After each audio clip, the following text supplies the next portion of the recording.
uma.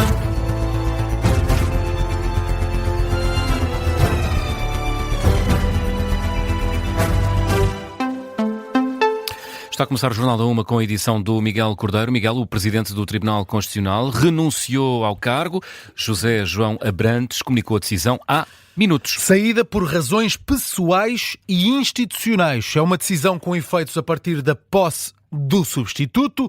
José João Abrantes é professor catedrático da Faculdade de Direito da Universidade Nova de Lisboa, é especialista em Direito do Trabalho e é juiz do TC desde julho de 2020. Foi eleito presidente do Tribunal Constitucional a 26 de abril de 2023. Nas últimas semanas já se antecipava esta decisão e José João Abrantes avança que a decisão já foi tomada há algum tempo e que tem por base exclusivamente razões pessoais e institucionais. No comunicado, divulgado na última hora, o presidente do Tribunal Constitucional adianta que não renunciou mais cedo porque não teria sido responsável da sua parte desencadear a eleição de um novo presidente com 4 juízes que estariam de saída. Desta forma, José João Abrantes diz que renuncia no momento que considera ser o mais adequado à melhor defesa dos interesses do Tribunal. O presidente do Tribunal Constitucional refere que sai com a consciência do dever cumprido. E perante esta saída, há mais uma vaga que terá de ser indicada pelo Parlamento. Sim, contando com esta renúncia, o Parlamento deve agora eleger 4 novos juízes para o Tribunal Constitucional. É preciso substituir José António Teles Pereira e Gonçalo Almeida Ribeiro, que saíram por renúncia após ultrapassar os 9 anos de mandato. Também Joana Fernandes Costa, que também já ultrapassou os 9 anos de mandato, e agora José João Abrantes. E o Primeiro-Ministro anunciou um reforço para os comandos metropolitanos da PSP do Porto e de Lisboa.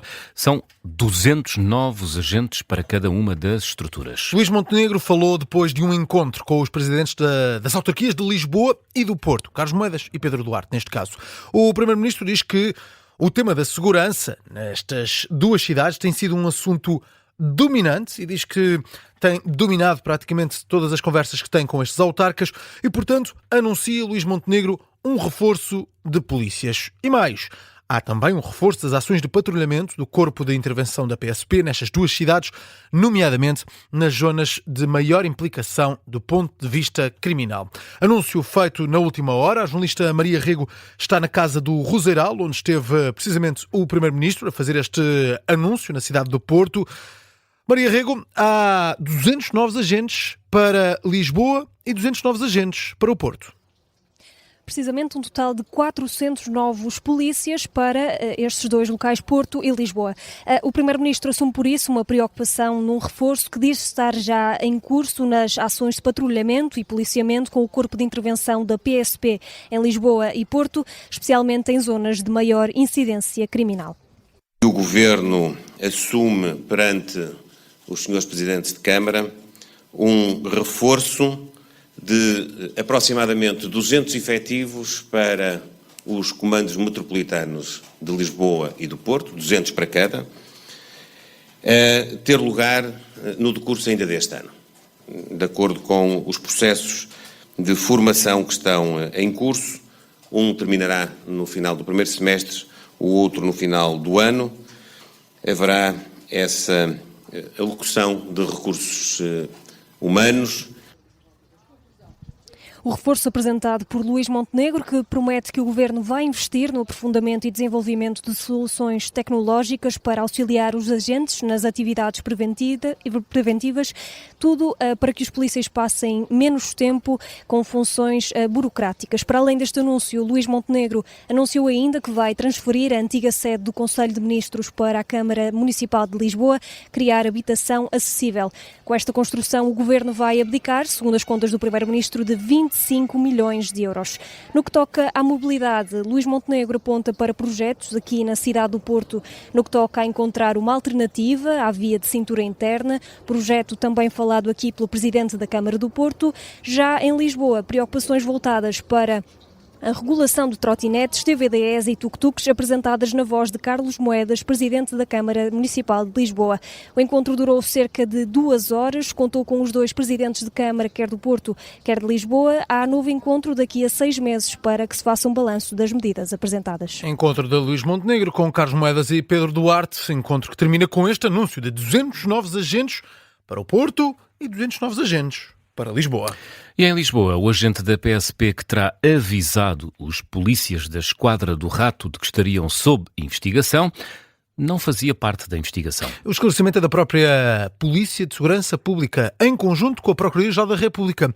Em comunicado, a PSP e a PGR explicam que o suspeito da alegada fuga de informação já foi identificado e foi transferido do local de trabalho. Foi também instaurado um processo disciplinar a esse agente. E o Presidente da República devolveu ao Parlamento a lei que cria a pena acessória da perda de nacionalidade e promulgou também a redução do IVA na construção. Sobre a lei que cria a pena acessória de perda de nacionalidade, António José Seguro cumpriu uma formalidade de vetar a lei depois do chumbo do Tribunal Constitucional. Sobre as medidas do Governo para desagravamento fiscal na habitação, há essa luz verde para a aplicação da taxa reduzida de IVA a 6% a todas as obras de construção ou de reabilitação de imóveis destinados à habitação própria e permanente de quem compra ou destinadas ao arrendamento habitacional. Há também uma promulgação de uma outra medida, luz verde para a isenção de IMT na primeira compra de um prédio urbano ou de uma fração autónoma de prédio urbano que seja destinado exclusivamente à habitação própria e permanente em habitações de custos controlados. E a Organização Mundial de Saúde descarta um surto de grandes dimensões de antavírus, mas a organização admite novas infecções. A Organização Mundial de Saúde, pela voz do diretor-geral e o primeiro-ministro espanhol Pedro Sánchez, deram hoje uma conferência de imprensa em Madrid. Pela OMS, Tedros Adhanom Ghebreyesus, o diretor-geral, garante-se que nada aponta, por enquanto, para o início de um surto de maiores dimensões e explica que o número de casos, apesar de não se esperar esse surto de maiores dimensões, o número de casos vai naturalmente subir.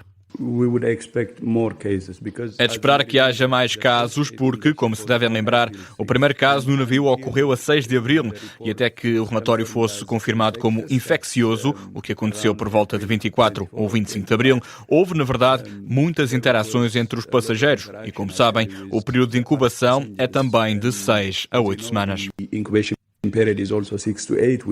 Neste momento há 9 casos confirmados, 11 são suspeitos, 11 casos suspeitos ligados ao surto e há também 3 mortes. Já Pedro Sánchez, nesta conferência de imprensa, elogiou o trabalho de repatriamento de mais de 120 pessoas de diferentes nacionalidades, fala de um sucesso e agradece a todos os envolvidos. 1h08. Miguel, que outras notícias vão marcando a atualidade esta terça-feira?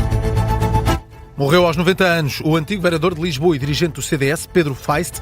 Antigo deputado, foi vereador na Câmara Municipal de Lisboa durante o mandato de Nuno Abcacis entre 1977 e 1989. E também no mandato de Carmona Rodrigues entre 2005 e 2007. Pedro Feist foi também deputado à Assembleia da República, eleito pelo CDS por Lisboa durante 3 legislaturas. Mais de uma centena de enfermeiros protestam hoje em Lisboa, em dia de greve nacional. A paralisação foi convocada pelo Sindicato dos Enfermeiros Portugueses. Os profissionais reivindicam o aumento de salários e contestam o banco de horas. Teherão ameaça enriquecer urânio a 90% de pureza, o mínimo para fins militares, e diz que faz isto se existirem novos ataques por parte dos Estados Unidos da América. A possibilidade está a ser discutida no Parlamento do Irão, garante o porta-voz da Comissão Parlamentar Iraniana para a Segurança Nacional e Política Externa, numa publicação na rede social X. Miguel Cordeiro e o Jornal da UMA.